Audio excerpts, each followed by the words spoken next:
અમદાવાદના કિન્નર સંજના દે પર નકલી કિન્નરોએ કર્યો હુમલો.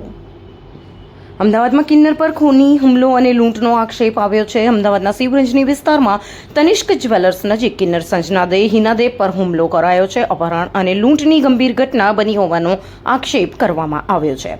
મળતી માહિતી મુજબ રિક્ષામાં આવેલા કેટલાક નકલી કિન્નરોએ સંજના દેનું અપહરણ કરી તેમને છરી મારવાની સાથે મારપીટ કરી હોવાનું જાણવા મળ્યું છે. હુમલાખોરોએ સંજના દે પાસેથી લૂંટ પણ કરી હોવાનો આક્ષેપ કિન્નર સમાજ દ્વારા લગાવવામાં આવ્યો છે. હુમલામાં ગંભીર રીતે ઇજાગ્રસ્ત સંજના દેને સારવાર માટે એસજીબીપી હોસ્પિટલ ખાતે ખસેડવામાં આવ્યા હતા. ઘટનાની જાણ થતાં કિન્નર સમાજના અગ્રણી કામિની દે અને કિન્નર સમાજ પણ હોસ્પિટલ ખાતે પહોંચ્યો હતો. આ મામલે રાજુ દલ્લો, લેલા અજમેરી અને અબ્દુલ સહિતના લોકો સામે કાવતરું રચી હુમલો કરવાનો આક્ષેપ કરવામાં આવ્યો છે. ઉપરાંત આલિયા, પલક, ડોલી અને સાક્ષી દ્વારા સંજના દે સાથે મારપીટ કરી જાનથી મારી નાખવાની ધમકી પણ આપવામાં આવી હોવાનો પણ આક્ષેપ છે. સમગ્ર ઘટનાને પગલે કિન્નર સમાજમાં રોષ જોવા મળી રહ્યો છે. કિન્નર સમાજના અગ્રણી કામિની દે, કશિશ દે, મેવ પાલડી દ્વારા સમગ્ર મામલાની નિષ્પક્ષ તપાસ કરી જવાબદારો સામે કાયદેસરની કાર્યવાહી કરવામાં આવે અને કિન્નર સમાજને ન્યાય મળે તેવી માંગ કરવામાં આવી છે. ઘટના અંગે પોલીસ તપાસ બાદ જ આક્ષેપોની હકીકત અને જવાબદારી સ્પષ્ટ થશે. જી, મારું નામ કામિની દે, કશિશ દે પાવિયા, મેવ પાલડી, અમદાવાદ, ગુજરાત.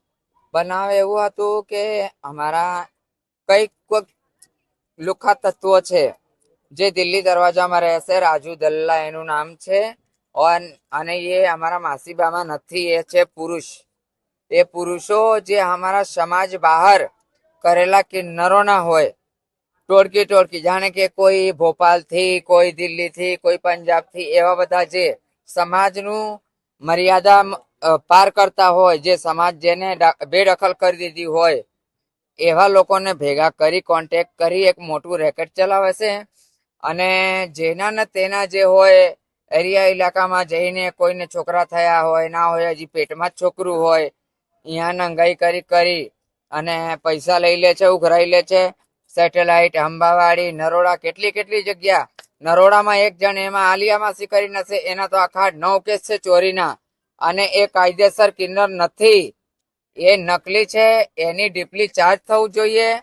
અને અમે અસલી કિન્નરોની અંદર આ જે લડાઈ ઝઘડા સંઘર્ષ ચલી રહી છે, એ તો અમારું કાલ મટી જશે. પણ આ લોકો એની અંદર આવીને આતંક મચાવે છે ને. આજે મારા ઇલાકા બાજુ પણ આવ્યા હતા, અંબાવાડી, શિવરંજની 4 રસ્તા. તો ત્યાં મારા પોતરાએ કીધું કે ભાઈ તમે લોકો કેમ આ બાજુ આવ્યા છો? તો એ ગયો, એ લોકો જોડે કહેવા તો એ લોકો ડાયરેક્ટ ખેંચીને એમની રિક્ષામાં નાખી દીધી. રિક્ષામાં નાખી અપહરણ કરી અને એને છારા મારી અહીંયા ગલા ઉપર અને રસ્તામાં આગળ જઈને ફેંકી દીધી એ લોકોએ. આ રીતના આજના ઘટના છે.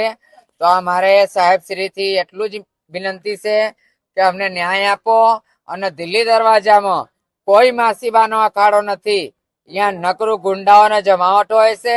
અને આવું સમાજ બહાર કરેલા કિન્નરો જે એમના ગુરુના કીધા પ્રમાણે ના ચાલતા હોય, જે અમારું રૂલ્સ રેગ્યુલેશન હોય, અમારા જજમાન દાતારના ત્યાં અમે જઈએ તો અમે નમીએ તો સૌને ગમીએ.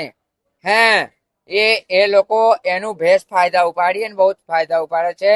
અને મેન ડીલર એમાં છે રાજુ ઉર્ફે દલ્લો, જે પુરુષ છે. અને એક લૈલા કરીને છે, જે સીસીટીવી ફૂટેજમાં રહીને આ બધા નાના છે, એમને હજી બુદ્ધિ નથી એટલી બધી.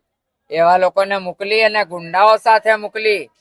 ગુંડાઓની રિક્ષા પાછળ જ હોય છે. તમે સીસીટીવી કેમેરા બધે ચેક કરજો ત્યાં સાહેબ, બધું આવી જશે. દૂધ ને દૂધ, પાણી ને પાણી.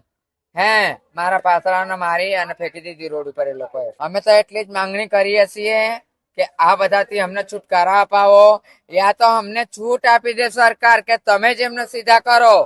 તો પછી અમે અમારા જ હાથ ઊંચા કરીએ એ લોકો ઉપર. અમે કાયદા હાથમાં લેવા માંગતા નથી. સરકારશ્રીને ખૂબ જ અમે બહુ જ એટલે બહુ જ અમને સપોર્ટ છે અને આગળ પણ સપોર્ટ રહે એટલી વિનંતી.